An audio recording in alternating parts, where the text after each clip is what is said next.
Bonsoir à tous, bienvenue dans cette nouvelle édition de votre journal. On en attendait la confirmation, elle est arrivée aujourd'hui, appuyée par un communiqué de la préfecture cet après-midi. La Vendée fait bien partie des départements dont le faible taux d'incidence permet de faire tomber les masques. Les masques des enfants d'abord, à partir de lundi, ils ne sont plus obligatoires pour les élèves de l'élémentaire dans les espaces clos de l'école. Les masques des adultes ensuite, en extérieur dans les zones très fréquentées. Ça, c'est une information qui a été délivrée hier soir. On pouvait déjà s'en passer un petit peu partout en plein air dans le département, mais il restait obligatoire sur les marchés, dans les files d'attente ou encore aux abords des centres commerciaux. Ce n'est donc plus le cas depuis aujourd'hui. À noter en revanche en parallèle l'entrée en vigueur ce jeudi du pass sanitaire obligatoire pour les 12-17 ans et ce sur l'ensemble du territoire. C'est une première européenne, voire par certains aspects une première mondiale. L'usine Life a été inaugurée ce matin à Boin, dans le Marais breton. Le principe, fabriquer de l'hydrogène à partir des énergies renouvelables comme les éoliennes. Une inauguration très suivie. Près de 300 personnes étaient sur place en milieu de journée. Pierre Dalicieux. Des applaudissements nourris pour cette inauguration un peu spéciale, celle de la première usine de production d'hydrogène vert en Europe. L'idée vient de cet homme, Mathieu Guéné, aujourd'hui en Vendée. Cet entrepreneur ne compte pas s'arrêter là. L'hydrogène écologique, c'est l'hydrogène écologique qui est produit à partir d'eau et d'électricité renouvelable. Ici, on le fait à partir d'énergie éolienne, mais en Inde, ça pourrait être à partir d'énergie solaire. Au Brésil, ça pourrait être à partir de barrages hydroélectriques. Du moment que l'électricité est renouvelable, on fait un hydrogène écologique et c'est vraiment notre objectif. Nos équipes ont travaillé d'arrache-pied pendant 2 ans pour y arriver. Maintenant, on a acquis un savoir-faire qui va nous permettre de dupliquer ça rapidement. Aujourd'hui, on a passé plus de 2 ans. Demain, on y passera 18 mois, après-demain 12 mois, donc ça va aller de plus en plus vite sur des unités de production de plus en plus grosses. Produit à partir de ces éoliennes situées à quelques centaines de mètres du site, l'hydrogène vert va dans un premier temps fournir de quoi parcourir 30 000 km par jour. L'hydrogène sera distribué notamment dans une station-service dédiée à La Roche-sur-Yon. Et même s'ils sont rares, car encore très coûteux, ces véhicules de particuliers pourront y être approvisionnés. Mais dans un premier temps, ce seront surtout des véhicules de collectivités qui viendront faire le plein d'hydrogène vert. Il y a des collectivités courageuses qui croient dans cette transition énergétique, qui veulent l'impulser et qui achètent dès cette année donc tantôt des BOM, des bennes à ordures ménagères, tantôt des bus, c'est le cas de La Roche-sur-Yon, ou des camions, c'est le cas du conseil départemental de la Vendée par exemple. Des particuliers, des collectivités, mais également des entreprises. Lors de l'inauguration étaient présents quelques futurs clients, comme des transporteurs routiers. Nous n'avons pas aujourd'hui de camions à hydrogène, mais effectivement, on a déposé un appel à projet auprès de l'ADEME en décembre de l'année dernière. Et nous sommes en train de ce qu'on appelle rétrofiter, c'est-à-dire transformer les véhicules thermiques en véhicules hydrogène. On a pour ambition de faire rouler ces camions donc avec de l'hydrogène vert et donc maintenir finalement l'engagement qu'on a pris de réduire nos émissions de CO2 de 55% à l'horizon 2030 et puis de contribuer à la neutralité carbone étant donné que le transport et la mobilité sont un gros émetteur d'émissions de CO2. Life, c'est le nom de cette usine, la seule au monde pour le moment à produire de l'hydrogène vert à partir d'éoliennes et qui emploie 60 personnes. 140 salariés sont prévus d'ici 2022.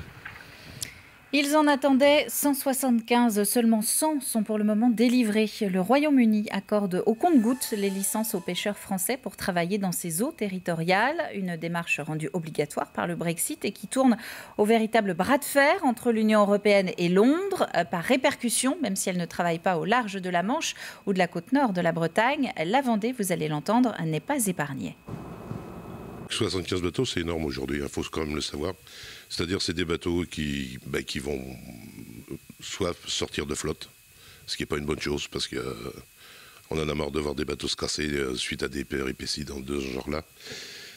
Ou alors des bateaux qui vont se reporter peut-être sur le golfe de Gascogne, c'est l'endroit certainement le plus proche. Donc fatalement ça va créer d'autres incidents, c'est-à-dire conflits de métier, conflits d'usage, etc. On a déjà pas mal de soucis, ça vient se greffer encore à tout un empilement à mon sens, de choses qui font qu'on pourrait facilement les éviter avec un peu de bon sens, quoi. On va revenir maintenant quelques instants sur la campagne de vaccination anti-Covid. Un nouveau Vaccibus a été présenté il y a quelques jours à La Roche-sur-Yon. Une équipe mobile qui va désormais à la rencontre des plus démunis pour leur proposer d'être vaccinés. 5 lieux différents sont prévus chaque semaine. Un dispositif piloté par la Croix-Rouge, l'ARS et la préfecture de Vendée, au moins jusqu'à la fin de l'année. On a une couverture au niveau de la vaccination en Vendée qui est plutôt bonne. On a 10 centres de vaccination sur tout le territoire.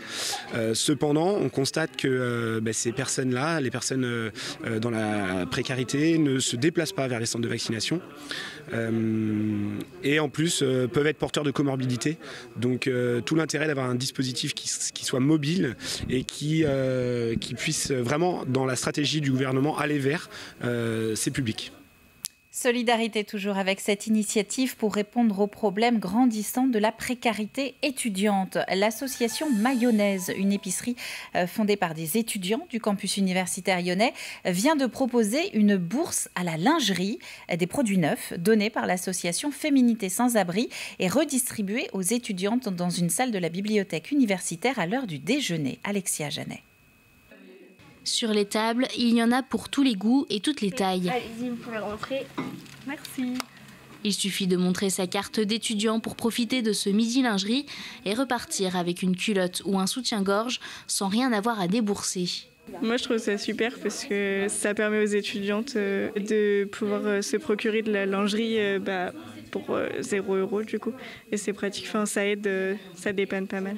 D'autant que parmi les étudiantes présentes, rares sont celles qui s'offrent ce type de produit pour une raison toute simple. C'est beaucoup trop cher.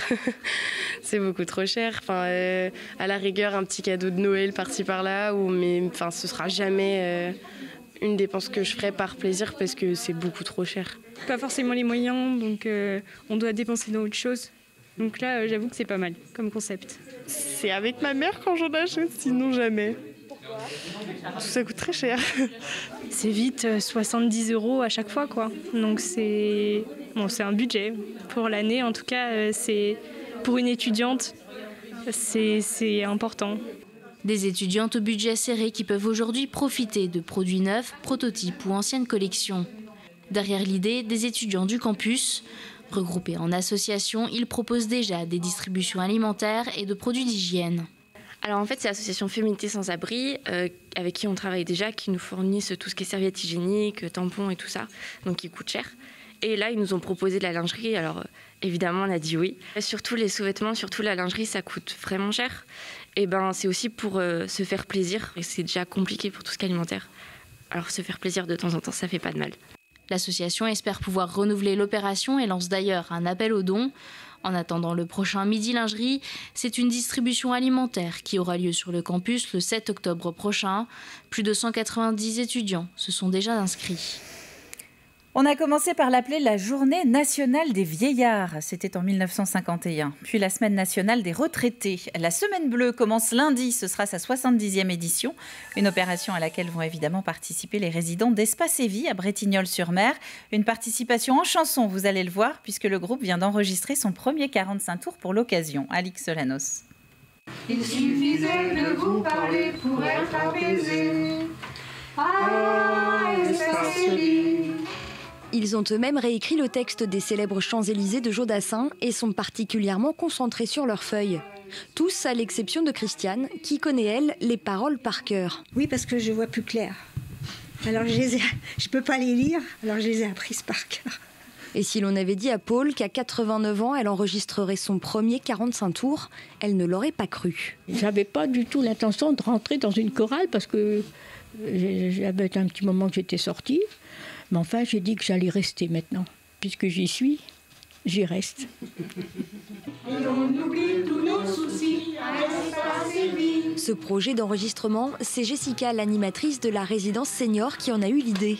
Il faut dire que très vite, elle s'est rendue compte de l'engouement que suscitait l'activité chorale. Oui, ça a créé beaucoup de liens entre eux. Grâce à ça, ils se sont tous regroupés, ils sont même retrouvés à côté pour réviser sans moi. C'était vraiment très intéressant puisque ça apporte beaucoup de liens entre tous. Du lien entre eux et de la joie individuellement. Pour tous, le chant a ce pouvoir d'apaisement. Ça me fait du bien. D'ailleurs, quand j'étais petite avec maman, ma maman, elle chantait tout le temps. Et moi, je chantais avec elle. Et puis, en ce moment, quand j'ai un petit bout de cafard, c'est rare maintenant que j'ai du cafard. Parce que depuis que je suis ici, je me sens bien. J'aime bien chanter. J'ai toujours bien aimé chanter. Même quand j'étais plus petite, il fallait que je chante.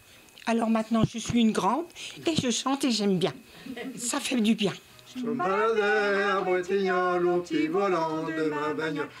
Roger, lui, n'en est pas à son coup d'essai. Pendant 25 ans, avec sa chorale bretonne, il a donné plus d'un concert. Toute étape de mixage et compagnie, je le connais. J'ai toujours aimé ça.